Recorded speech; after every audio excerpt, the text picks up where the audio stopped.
The Gulf of Aqaba on the northern side of the Red Sea, also known as Eilat, is famous for its unique tropical reef. Eilat is the name of an Israeli town dominated by buildings of European architecture, while on the other side in Aqaba, Jordan, traditional Arabic houses dominate. Aqaba looks more exotic and cheaper than Eilat, but it's the nightlife on the Israeli side that accounts for most tourists. Both have great beaches, but people aren't allowed to travel freely from one side to the other with a rented car. Apart from enjoying their excellent beaches, a visit to the famous 2,200-year-old archaeological site of Petra is a must. This is an area famous for the Lawrence of Arabia, the Englishman who sparked on the past an Arab revolution against the Ottomans, which gives tourists reason to catch up. Eilat Harbor, while not very busy, has great economic and strategic value. It operates in an extremely efficient and intelligent manner thanks to its high-tech equipment, ensuring a very successful management of ships of all kinds. It is in this advanced management that the captain of the tanker, which transports crude oil through the Indian Ocean, hopes.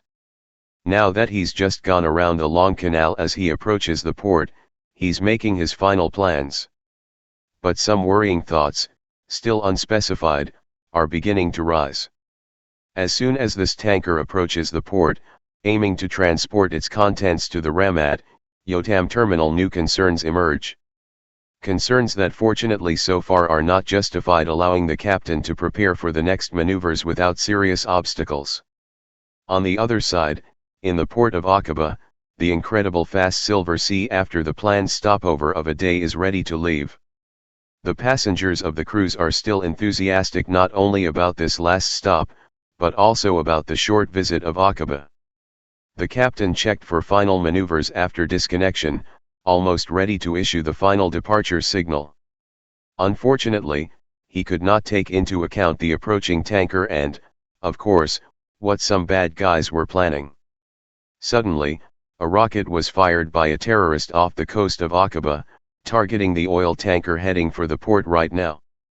But misses his target, continuing his deadly journey to another available destination, the fast Silver Sea, and blows up there. The first result was the destruction of the vessel's navigation system, causing it to navigate uncontrollably and eventually fall on the tanker. Both vessels caught fire following the crash. The passengers panicked, starting to jump into the sea, but with the majority of them being trapped inside the cruise ship. The sea was already full of oil leaking from the oil tanker explosion. Pollution from the release of crude oil into the environment has begun to impact the incredible marine life of the Gulf Sea. Perhaps cause irreparable harm to the ecosystem of the Gulf of Aqaba, known worldwide for its unique coral reef, with its vast biodiversity. It should be noted that coral reefs are not plants, but very sensitive living organisms with a very low growth rate, home to thousands of species of fish. The priority and first action of the Aqaba and Eilat authorities should be the urgent cleanup of the sea.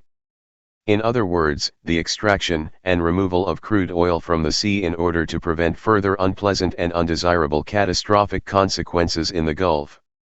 Unfortunately, this pollution has taken its own path, having already started to increase. It is not just the warm waters with the reef, a true shelter for so many life forms, that are likely to be affected. It also concerns the economy of the region and tourism as one of the next tragic victims.